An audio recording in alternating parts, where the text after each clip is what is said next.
말씀의 제목 따라 하십시다. 하나님께 예배하는 자는 큰 축복에 들어선 것입니다. 아멘. 믿음 되길 바랍니다. 오늘 특별히 어린이 주일인데 우리 연배나 또 저보다 더 위에 계신 분들은 어린이 주일이라서도 어린이를 생각해야 되지만 자기 후손들에 대한 또 귀여운 손자, 손녀들, 손주들 이렇게 생각하면서 정말 내가 할머니로서, 내가 할아버지로서 저들에게 일생을 사는데 정말 복된 것 뭐를 물려줘야 되는가. 통장은 절대 물려주면 안 됩니다. 통장은 돌아가실 때까지 보요만 줘요. 보요만 주고 그거 물려주면 안 돼요. 애 죽이는 겁니다. 정말 여러분들 후손들이 복되기 위해서 오늘 말씀 예배자가 특별하게 큰 축복에 들어간다라고 하는 것을 잘 새기셔서 그렇구나. 얘네들한테 하나님 앞에 예배하는 거 심어줘야 되겠구나. 그게 얘네들이 내가 이 땅의 육신의 눈으로 보지 못할 때가 됐을 때에 이들이 정말 복된 삶을 살게 된다. 그런 믿음으로 오늘 말씀을 들으시면 어린이 주일이 더 의미 있으리라 생각이 듭니다. 저번 교회에 있을 때에 며느리가 이제 열심히 혼자 믿고 남편도 전도하고 또 열심히 기도하고 전도해서 시어머니를 전도했습니다. 근데 그 시어머니가 일자무식인데 정말 은혜를 제대로 받았습니다. 그래서 기독교 용어도 잘 모르는데 기도하다 막 우리로 말하자면 환상이에요. 근데 그게 환상인지도 모르고 목사님 기도하는데 이런 거 막 보여서 눈 감았다 떴다 이러도 막 그런 그런데 이게 뭐예요? 그래 이렇게 물어볼 정도로 아주 순박하신 분이셨는데 이분이 이제 70 넘어서 예수 믿고 나니까 자기가 늦게 교회 다닌 게 너무 후회스러운 거예요. 하나님한테 죄송스럽고. 그래서 이렇게 이 후회스러움에 이렇게 주변을 돌아다 보니까 동네에서 그 공교롭게도 출가한 딸들이 동네에 같이 살고 있었거든요. 두 딸이 있었는데 그래서 두 딸을 하여튼 내가 전도해야 되겠다. 그렇게 아주 작심을 하고 이제 전도를 했는데 얼마 만에 교회 왔는지는 정확히 기억이 나지 않은데 아무튼 뭐 할머니 나오고 한 1, 2년 정도 지난 다음에 이제 첫째 딸도 오고 둘째 딸도 교회를 오기 시작했습니다. 근데 은혜 받는 속도가 좀 달랐어요. 큰 딸은 완행열차로 은혜를 받아요. 완행열차로 들을 게 있는 자는 들을지어다. 근데 둘째 막내 딸은 아주 급행열차로 은혜를 받았어요.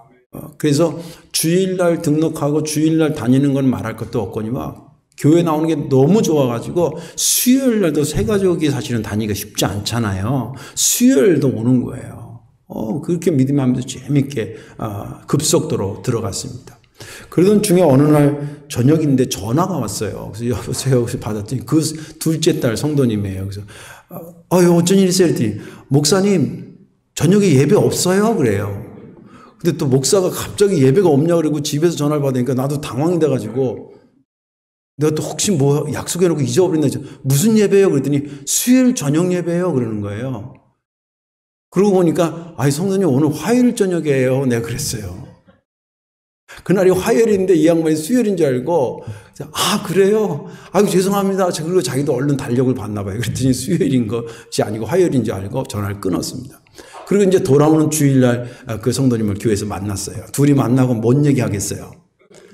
주중에 전화 얘기할 거 아니에요. 자기가 먼저 확인해. 목사님 제가 실수해서 죄송하다고. 그래서 괜찮다 그랬더니 자기가 그날 수요일 저녁인 줄 알고 성경책 들고 교회를 막 갔는데 불이 꺼졌고 아무도 없더라는 거예요. 그래서 자기가 무슨 광고를 잘못 들었나. 그래서 분명히 수요일인데 그래가지고 전화를 드렸는데 목사님 화요일이라 그래가지고 그러면서 하는 말이 자가 해석이에요. 자기가 해석하기를 뭐라냐면 제가 수요일 교회 가는 게 너무 좋았다는 거예요. 그래서 막 손꼽아 기다리다가 순간 하루를 빨리 땡겨가지고 감각적으로 그게 이틀밖에 안 지났는데 주일 지나고 3일 지난 것처럼 생각하고 왔었다고 그런 얘기를 해요. 제가 그런 얘기를 들으면서 그렇게 기도했어요. 하나님, 앞으로 제가 어느 교회에서 어떻게 목회할지 모르지만 성도들한테 그런 전화를 좀 많이 받게 해주세요. 근데 그 이후로 한 번도 전화를 못 받았어요. 네. 앞으로 좀 자주 받기를 원해요. 예. 하나님께 예배하는 자는 큰 축복에 들어선 줄로 믿으시기 바랍니다. 오늘 본문에 있는 말씀은 다윗이 하나님 앞에 예배하는 게 얼마나 소중하고 귀하고 값진 것이고 축복된 것인가를 찬양의 시로 표현한 것이 시편 24편입니다. 특별히 이것은 음악적인 요소만 갖고 있는 것이 아니라 철학적이고 신학적인 요소까지도 함축해서 이 말씀을 기록하고 있습니다. 1절과 2절에 창조주 하나님을 노래하고 있어요. 이 모든 것은 하나님이 만드셨다는 거예요. 그리고 하나님께서 우리가 서 있는 이 땅도 그분이 조성하셨고 여기에 우리로 하여금 살게 하신 것도 그분이라는 거예요. 그러니까 여기에 속해 있는 모든 생명은 다 소속이 어디냐면 하나님 소속이라는 거예요. 그런데 우리가 흔히 말하는 김씨는 김씨 시조 할아버지의 후손들 거기에 속해 있는 사람 아니겠어요? 그런 것처럼 이 지구상의 모든 것을 그분이 만드시고 살게 하셨기 때문에 여기 사는 모든 사람들은 다 하나님의 소속이라는 거예요. 그러면서 3절에 그러니 그 하나님의 산에 오르고 하나님의 성소에 오를 자가 누구겠냐는 거예요. 하나님께 속한 자들이 와야지. 근데 모든 사람들이 하나님께 속해 있기 때문에 사실은 모든 사람, 지금 여기 앉아있는 저와 여러분들뿐만이 아니라 지금 세상 밖에서 놀러 다니든 어떻든 간에 세상 밖에 있는 모든 사람들까지도 다 사실은 하나님을 예배해야 될 사람들이라는 거예요. 3절에 그러잖아요. 여호와의 산에 오를 자가 누구며 그의 거룩한 곳에 설 자가 누구냐. 그 앞에 모든 1절에 그 가운데 사는 자들이 다 여호와의 것이로다. 하나님께 속한 자들이 그곳에 다 모여야 되죠. 아버지 집이니까.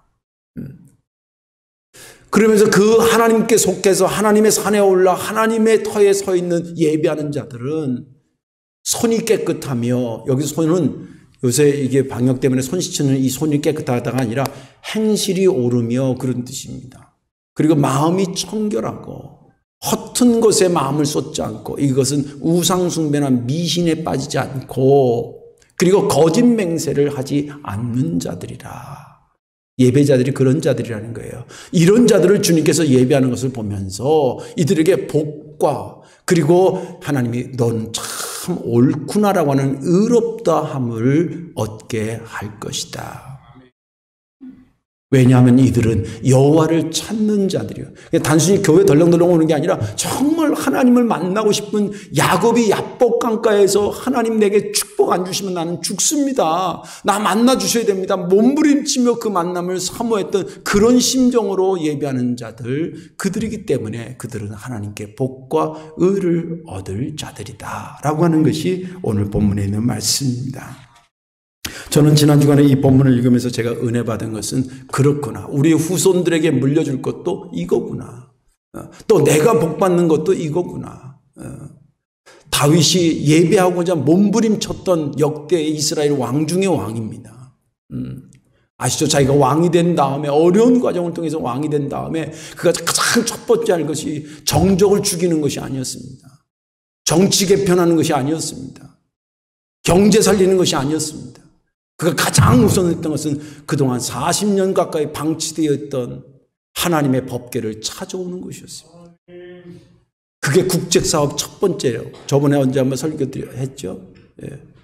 벌써 그 중심이 하나님 앞에 예배하려고 하는 그런 마음이 가득했던 사람이거든요. 그 다윗이 절절하게 예배하고 싶어하는 그 마음이 제 읽는 저에게 그대로 전달이 됐습니다. 아무쪼록 오늘 말씀에 저와 여러분들 은혜 받으시고, 요새 좀 침체되어 있던 우리의 예배의 마음이 다시 불붙기를 주의 이름으로 축원합니다. 그리고 그 열정으로 큰 축복에 들어가는 저와 여러분들 되시기를 주님의 이름으로 축원합니다. 예배함으로 어떤 큰 축복에 들어서게 되는 것일까? 그 첫째는 탁월한 자기관리의 축복을 받게 됩니다. 4절과 6절을 읽어드릴게요. 4절에 곧 손이 깨끗하고 마음이 청결하며 뜻을 허탄하는 데 두지 아니하며 거짓 맹세하지 아니하는 자로다. 6절 이는 여호와를 찾는 족속이요 야곱의 하나님의 얼굴을 구하는 자들이다. 4절과 6절은 공통점도 있고 차이점도 있습니다. 공통점이라고 하는 것은 예배하는 자에게 있어서 자기 관리가 굉장히 중요하다라고 하는 공통분모가 있고, 또 이것은 요구되는 자기 관리이기도 하고 또 예배자에게 축복으로 임하는 자기 관리라고 하는 공통점을 갖고 있고, 차이점은 뭐냐면 4절은 실제 삶에서 있어져야 될 자기 관리고 6절은 하나님과의 관계 속에서 영적인 관계 속에서의 자기 관리입니다. 여러분, 자기 관리가 굉장히 중요합니다. 그냥 교회 와서 예수 믿고 구원받고 그걸로 내 신앙의 전부라고 생각하지 마십시오. 주님께서 십자가 달려 돌아가신 것은 단순히 우리 영혼을 구원하기만이 아니에요. 빛과 소금의 역할도 감당하도록, 그러려면 자기 관리에 있어야 됩니다. 요즘 세상적으로도 일반 학문적으로도 자기 관리에 대한 책들이 굉장히 많아요. 마인드 컨트롤, 이거 뭐 이런 것도 있잖아요. 마음도 다스리고 또 뭐 스펙 같은 거, 자기 경력도 다 관리하고 건강도 관리하고, 텔레비 프로 보세요. 관리에 대한, 자기 관리에 대한 이야기들이 얼마나 많은지 몰라요. 그런 면에서 영적인 생활을 하는, 신앙 생활을 하는 우리가 자기 관리에 대해서 소홀히 하면 안 됩니다. 네. 여기 4절에 보면 일반 생활 속에서 해야 될 자기 관리에 대한 이야기를 하는데, 손이 깨끗하다는 것은 행실이 깨끗해야 된다는 거 아니에요. 예. 가끔 뉴스에 그냥 엉뚱한 뉴스들 이렇게 기독교인들이 이렇게 뭐 하는 거, 뭐 죄를 지을 수 있죠. 근데 그거 보면 그게 파급되는 효과가 너무 많다. 그 원인을 분석하면 좀 실수한 부분들이 없잖아 있어요. 자기 관리 실패한 겁니다. 손이 깨끗하지 못한 거죠. 그 다음에 마음이 맑아야 된다는 거예요. 청결하다라고 하는 거예요. 어떤 사람은 만나면 만날수록 그 마음이 맑게 보이는 사람이 있고 순수하게 보이는 사람이 있고, 어떤 사람은 만나면 만날수록 끈적거리는 사람이 있어요. 그러면 자꾸 멀리하게 돼요.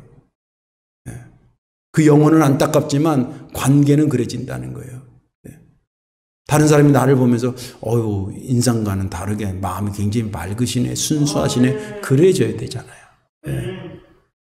또 우상 숭배라든지 미신에 빠지면 안 되잖아요. 또 거짓 맹세 하지 말라는 거예요. 이거 좀 쉽게 얘기하면 뻥치지 말라는 거예요. 우리 한국 남자들 뻥치는 거 좋아하는 사람들 많아요.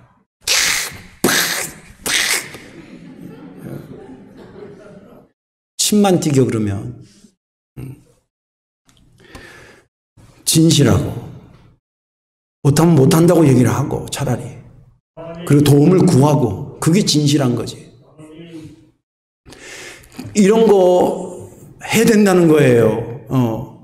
그리고 6절은 하나님과의 관계 속에서 하나님을 찾고 야곱의 하나님을, 그 얼굴을 바라는 거예요. 이건 뭐냐면 좀 아주 리얼하게 표현한 건데, 얍곡 강가에서 아까도 말한 형은 쳐들어오지, 자기는 고향으로 가야지, 그 강을 건너기 전에 이 야곱이 이 밤이 지나면 나는 죽을지 살지 모르는 거예요. 근데 방법 하나는 하나님 내게 복 주시면 난 살 것 같은 거예요. 그러니까 기도하는데 천사가 그 씨름 삿발을 잡듯이 잡아줬는데 얼마나 놓고 안 놓는지, 붙잡고 안 놓는지. 야, 나 새벽 이제 미명됐으니까 나 가야 되니까 무슨 말씀이냐고, 나 축복 안 해주면, 그러니까 우리로 말하면 철야기도 한 거예요. 얼마나 몸부림치고 기도했는지, 자기 몸이 그냥 옆에 바위에 부딪힌지도 모르고 막 해가지고 아침에 일어났는데 이골됐다리, 여기 엉치뼈가. 이 말은 천사가 쳐서 그랬다는데, 내 생각에는 천사가 치기보다는 하도 몸부림쳐가지고 옆에 부딪혀가지고 쩔룩쩔룩 그래도 자기가 하나님의 축복을 받아내서, 그때 야곱이 이름이 이스라엘로 바뀐 거예요. 하나님을 이겼다 이 말은, 싸워서 이겼다는 이 말은 하나님의 축복을 받아냈다 그 뜻이에요. 그런 심정으로 당신들의 일주일의 삶을 영적 관리하지 않으면 안 된다, 그런 겁니다. 그런데 여기서 우리가 궁금한 게 하나가 있어요. 그건 뭐냐면, 아니 자기 관리면 자기가 관리하면 되지, 그게 뭐 예배자에게 축복으로 오는 것까? 이것은 맞는 말이긴 하지만 100점짜리는 아니에요. 자기 관리라는 게 그렇게 단어처럼 쉽지 않아요. 누군도 그렇게 하기 싫어서 안 합니까? 누군도 그렇게 하고 싶어서 합니까? 자기 관리하는 게 쉽지 않습니다. 그래서 교회가 필요하고 그래서 목사가 필요하고 그래서 예배가 필요하고 그 예배를 드렸더니 하나님께서 자기 관리할 수 있도록 역사해 주셨다는 거예요. 예를 들어 볼게요. 오늘 여기 본문을 이제 들었어요. 아, 예배하러 가자니까 손이 깨끗하고, 그리고, 거짓 맹세하지 말아야 되고, 허튼 데 마음을 두지 말아야 되고, 마음이 청결해야 된다 그런데. 근데 교회 오려고 생각하니까, 내가 한 주간 동안 삶을 보니까 너무 부끄러운 게 많은 거예요. 여기 대표로 기도하시는 장로님들이나 또 일부 예배 때 권사님들 기도할 때 보면 거의 빠지지 않고 나오는 게 뭐냐면, 주님, 우리를 불쌍히 여겨 주옵소서. 솔직히 교인들만큼만 살으라 그래. 세상 사람들한테 내가 하고 싶어 진짜. 예. 그래서 헌죄를 많이 하나님의 의로움에 자기를 비춰보고 하나님의 예배자라고 하는 것에 그 거룩하신 분에 비춰보니까 너무 부족한 거예요. 그래서 예배 오기 전에 자기를 점검하는 거예요. 혹시 내가 말에 실수는 없었을까? 내가 그동안 한 주간 동안 사는 동안에 다른 사람 마음을 아프게 한 건 없을까? 하나님의 뜻에 버금난 건 없을까? 이런 것을 리스트를 쭉 작성을 하면서 그리고 앉아서 머리를 조아려 기도하는 거예요. 네. 여러분도 생각해 보세요. 벌써 자기를 그 체크리스트 한다라고 하는 것 자체가 이미 자기 관리를 잘하고 있다는 거예요. 그렇게 해서 그렇게 바뀌어지고 안 바뀌어지고는 두 번째 거예요. 평생을 살면서도 내가 뭔 죄가 있냐고 자기 관리에 대해서 자기의 양심에 대해서 하나님 말씀을 비춰보지 않고 사는 사람과 아니면 간헐적으로 1년에 한두 번 자기를 비춰보는 사람하고 매주마다 교회 오기 전에 아이고 내가 예배자로서 온전한가 이런 걸 체크하는 사람과 이게 1년 가고 2년 가고 10년 가고 20년 가면 이 인격이 어떻게 갖겠대요. 반드시 달라질 수밖에 없습니다. 요새 이제 계약을 못 했는데 애들 3월 되면 초등학교 1학년 애들 보면 딱해잖아요. 입학하러 우리 때는 여기 이만큼 수건 옷빈에다 꽂아가지고 이렇게 줬어요. 나오는 코 이거 닦으라고. 그래가지고 이제 이거 붙여주고 그랬는데 그때는 왜 이렇게 코가 흘렀는지 몰라. 아무튼 이렇게 하고 나올 때는 완행으로 내렸다고 올라갈 때는 급행으로 올라가고 막 그런 얘기 나오고 그랬어요. 이렇게 하고 막 이래. 근데 그 초등학교 1학년짜리가 가방을 등에다 메고 이렇게 가면 가방이 얼마나 무거운지 엉덩이에 걸쳐가지고 가방이 지를 데려가는지 지가 가방을 데려가는지 모르고 이러고 학교를 다녀요. 근데 그게 한 달 가고 2달 가서 학교에서 이렇게 배우고 저렇게 배우고 그러면 좀 지나면 자기 이름도 쓰고 말이에요. 명절 때 할머니한테 내 할머니 이름 내가 쓸 줄 알아. 그리고 할머니 이름도 쓰면 할머니 할아버지 뭐라 그러냐면 역시 사람은 배워야 돼. 저 뭣도 모르고 가는 것 같아도 저렇게 다 배우는 거 봐봐. 이러잖아요. 하나님은 뇌도 그렇게 만들어 놓으셨어요. 그런데 그것을 영적인 자기 관리를 한번 보세요. 예배자는 이래야 된다는 것은 매주마다 자기를 체크하는 사람의 삶과 그런 것이 없는 자의 삶이 금방은 티가 나지 않고 다르게 안 보일지 모르지만 이게 10년하고 20년하고 어떻게 같아 보이겠냐는 거예요. 또 예배 후도 한번 생각해 보세요. 예배 때 이제 그런 마음으로 오셨어요. 이게 하는데 목사가 맨날 은혜롭게 포닫아 주는 설교도 하면 되지만 어떨 때는 막 팍 찌르는 말씀 같은 거 하잖아요. 대상포진보다 더 아프게. 팍 찌르는 말씀 같이 하잖아요. 그때 삐지면 안 돼요. 그때 내가 보약을 먹었다 생각하셔야 돼요. 저한테 누가 뭐 얘기해서 그 얘기한 걸 제가 설교로 교인들한테 들으라고 그렇게 설교해 본 적이 없어요. 저는요.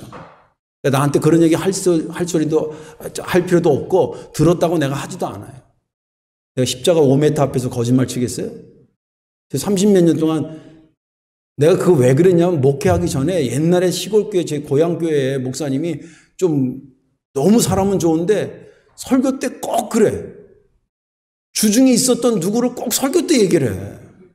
그 교인들이 모르면 모르는데 다 알아 또. 저거 김 집사님이 지난주에 이래. 은혜가 안 돼. 제가 그때 학생부 다니면서 그때 신학교 가려고 마음먹었는데 그때 결심했어요. 이 다음에 내가 설교하면 절대 그렇게 하면 안 되겠구나. 그래도 다 알아들어요. 성도님들이 이게 그렇게 막 일부러 찔려고 아니라 그냥 성령 따라서 말씀하면 다 들을 게 있는 자가 들어요. 할렐루야. 그래서 듣고 나면 자기가 은혜 받은 거 가지고 일주일 동안 살려고 몸부림쳐. 그렇게 몸부림치는 사람과 일주일 동안 그런 생각을 전혀 안 하고 사는 사람하고 예배 안 드려서 그렇게 사는 사람하고 어떻게 삶이 10년 뒤에 20년 뒤에 안 달라질 수밖에 없죠. 생각해 보세요. 달라질 수밖에 없잖아요. 6절 말씀도 마찬가지입니다. 6절 말씀도 영적인 자기관리에 대한 이야기를 했잖아요. 지금 조금 전에 얘기한 실제 삶에 대한 것이고, 영적인 자기관리에서도 보면 하나님을 찾고 야곱의 하나님의 얼굴을 구하며 그렇게 한 주간을 사는 거예요.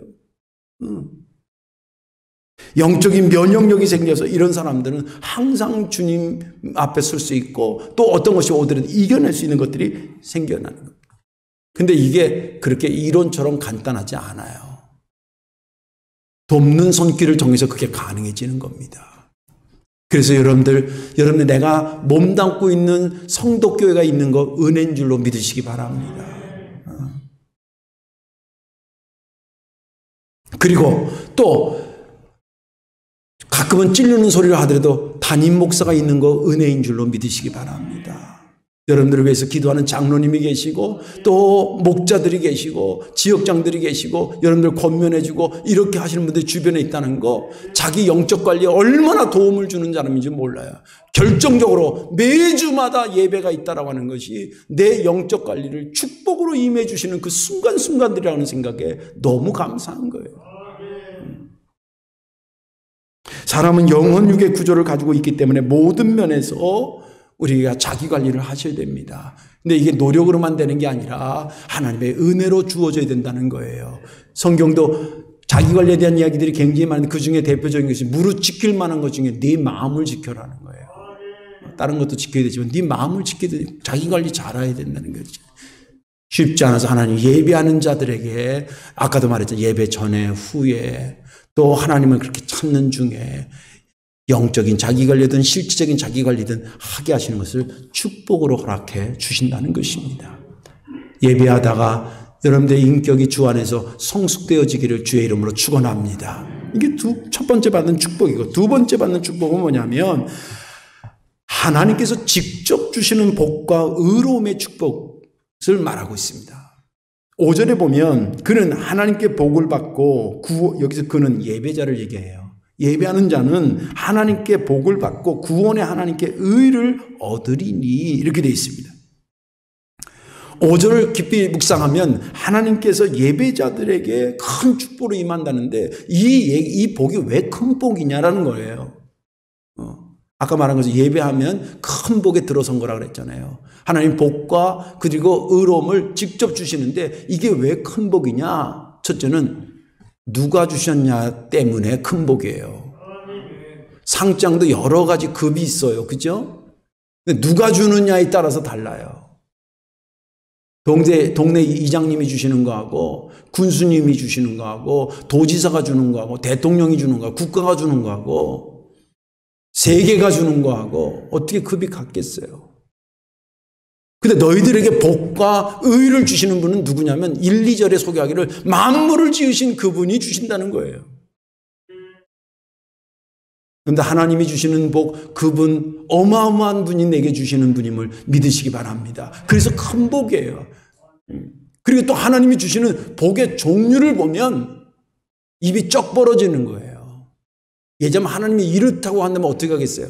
야, 아무개 권사야, 네가 아무리 기도하는데 나는 너한테 줄 수 있는 복이 3개밖에 없어, 내가. 그 너는 보니까 5개, 6개 막 구하는데 내가 도저히 못 주겠는데 어떻게 하지, 미안해서. 이런 하나님이라고 하면 어떻게 하시겠어요? 그러나 여러분들 생각해 보세요. 성경이 말하는 것은 한국 교인들만 구해라 그런 것도 아니고, 미국 교인들만 구해라 그런 거지 않아요. 가난한 사람만 구해라 그런지 않아요. 죄인들만 구하라 그러지 않아요. 하나님께서는 모든 자들에게 부르짖어 기도하라고 말씀하셨어요. 아프리카 사람은 아프리카 상황에서 부르짖어 기도하고, 우리는 우리들대로, 또 미국은 미국대로, 유럽은 유럽대로, 아시아는 아시아대로, 그리고 가정 형편 따라서 어느 교회마다 각자의 심령관, 이게 어떻게 그 수를 세겠어요?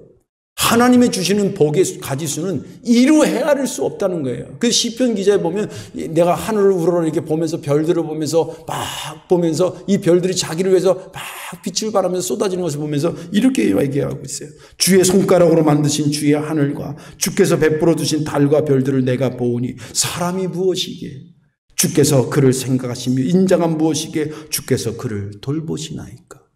이 별의 빛이 많은 걸 보면서 하나님이 내게 주신 은혜의 개수가 이렇게 상상할 수 없는 범우주적인 축복을 주신다는 거예요. 그러니 이 복이 어찌 작은 복이라 그럴 수 있겠어요. 그걸 누구한테 주신다고요? 예배하는 자에게 주신다는 거예요. 또 이 복의 깊이를 생각하면 개수가 많은 것도, 누가 주신 것도 어마어마하고요, 종류도 어마어마하고요, 거기에 깊이를 더하게 되면, 의미를 더하게 되면 하나님이 내게 주시는 복은 시간적으로 끝이 없어요. 영원한 복이라는 것 여러분들 성경은 말해주고 있잖아요.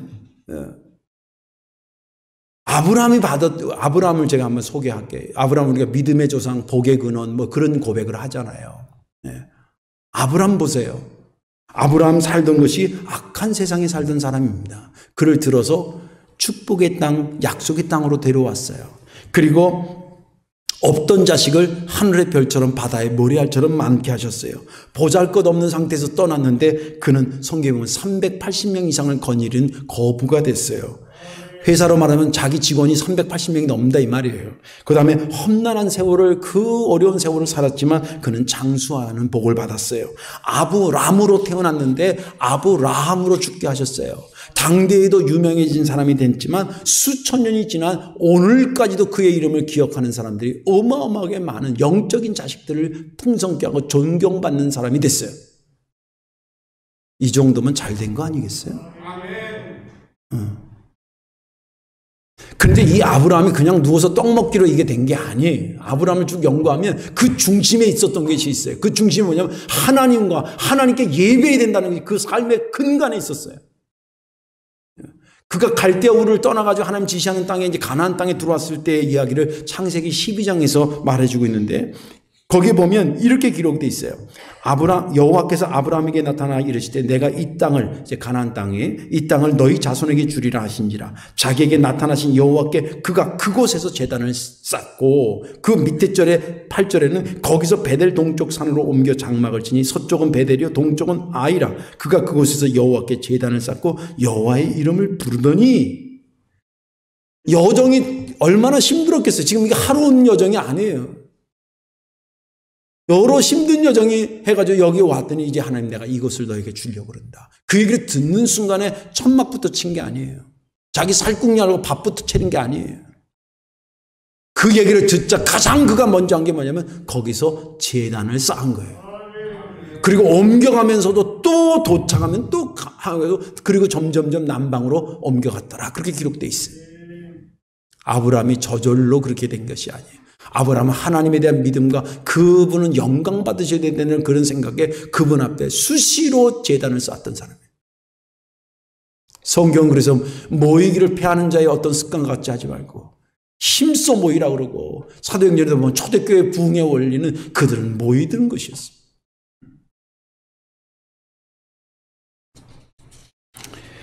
또 하나님께서 복 주신다고 하는 말과 오늘 여기 5절에 보면 의롭다라고 의를 얻으리라 이것은 구원의 의를 의미하는 것은 아니에요. 이 의는 뭐냐면 이런 겁니다. 복은 현재적인 의미가 강해요. 그리고 의로운 것은 앞으로 받을 복에 대한 보증서와 같은 의미가 강해요. 예를 들어 볼게요. 달란트, 1달란트, 2달란트, 5달란트 받은 사람이 있었어요. 그죠? 셋 다 주인이 떠나면서 1달란트, 2달란트, 5달란트 주셨는데 그거 받는 순간 그 현재에 그들은 복 받은 사람들이에요. 달란트가 오늘날 돈에 환산하면 1억 단위예요. 1억 단위. 그러면 1억을 그냥 무이자로 줬다는 거예요. 은행 가서 1억을 빌리는데 이자 없이 빌려달라고 그러면 은행에서 미쳤냐 그래요. 1억에서 무이자, 저 은행 가서 1억 무이자로 빌려온 사람이 있으면 저한테 좀 얘기 좀 해주세요. 1억 받은 사람, 복 받은 사람입니다. 2억 받은 사람, 복 받은 사람입니다. 5억 받은 사람, 복 받은 사람입니다. 그리고 주인이 맡기고 간 다음에 나중에 몇 년 뒤에 돌아왔어요. 정산을 했습니다. 두 부류로 나눴어요.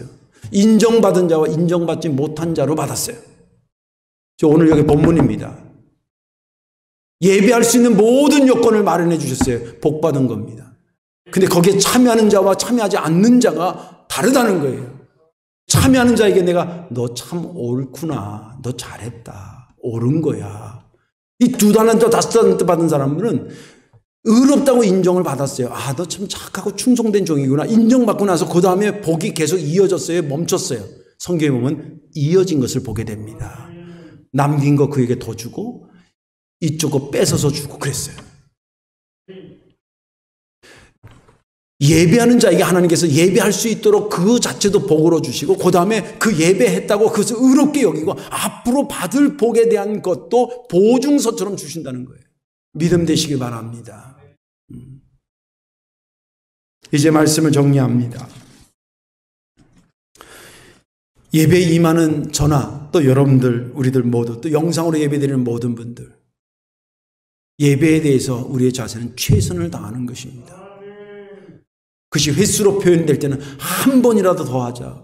숫자적으로 표현될 때는 한 영혼이라도 더 예배에 참여하게 하자. 공동체적으로는 우리가 모이기를 힘쓰자. 심정적으로는 신령과 진정으로 예배하자. 다 공통 말이에요. 최선을 다해서. 지금 여기 오고 싶지만 영상으로 보는 사람들의 저 절절한 마음을 한번 보세요. 최선을 다하기 때문에 영상이든 또 현장에 성전에 오든 그렇게 예배에 참여하는 것입니다. 왜 그렇게 최선을 다해야 된다고, 최선을 다해야 된다고 왜 이렇게 목사가 침을 튀겨가면서 외치고 성경은 그렇게 말하고 있는 것일까요? 예배가 큰 축복으로 들어서는 첩경이기 때문에 그런 것입니다. 신학적으로는 그래서 은혜의 수단이라고 말하는 거예요. 예배를 통해서 하나님의 영광 나타내는 것이고 교회가 교회되는 것이고 그리고 무엇보다도 내가 인격적으로도 성숙하고 영적으로도 성숙할 수 있는 그 축복이 하나님으로부터 쏟아지는 시간이 예배인 것입니다. 때를 얻든지 못 얻든지 영혼군에서 애쓰는 것처럼 때를 얻든지 못 얻든지 하나님 앞에 예배하는 일에 앞장서셔야 됩니다. 저는 목사가 된 것 중에 감사한 것 중에 하나가 내가 목사가 됐기 때문에 그래도 한 번이라도 더 예배에 많이 참석해서 감사하다. 그런 생각할 때가 많이 있습니다. 우리 생애에 이제 얼마나 더 예배를 드릴 수 있을까요? 특히 여기 80 넘으신 분들 제가 전사님한테 명단을 뽑아가지고 한 72명인가 그래요. 저희 교회. 그래서 전화도 드리기도 하고 만나기도 하고 그러는데 어떤 권사님한테 전화했는데 목사님 아우 나 진짜 교회 가고 싶은데 교회 가려고 그 어렵게 다녔는데 이제는 계단을 그나마 못 돌아다니니까 계단을 못 내려가요. 어떻게 했으면 좋겠지 모르겠어요. 그런 얘기를 듣는데 너무 가슴이 미어지는 거예요.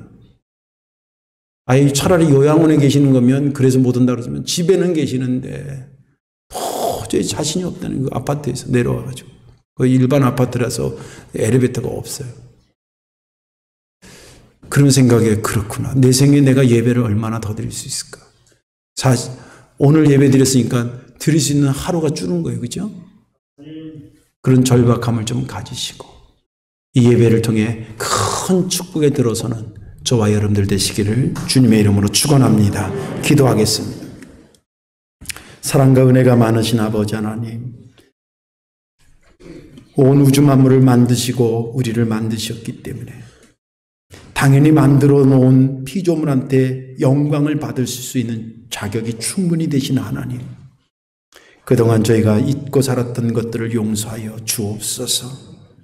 우리가 하나님의 소속이기 때문에 하나님의 산에 오를 자가 그 소속된 자들임을, 곧 우리들이었음을 명시하셨던 말씀, 그리고 그렇게 당연히 가야 될 것을 그래도 갔더니 하나님께서 내 영적인 자기관리를 충만케 하라고 축복도 주시고 또 복도 직접 주시고 의롭다고 칭함도 하셔서 우리의 복의 연장선상에 우리를 두신 하나님, 감사와 영광을 돌리옵나이다.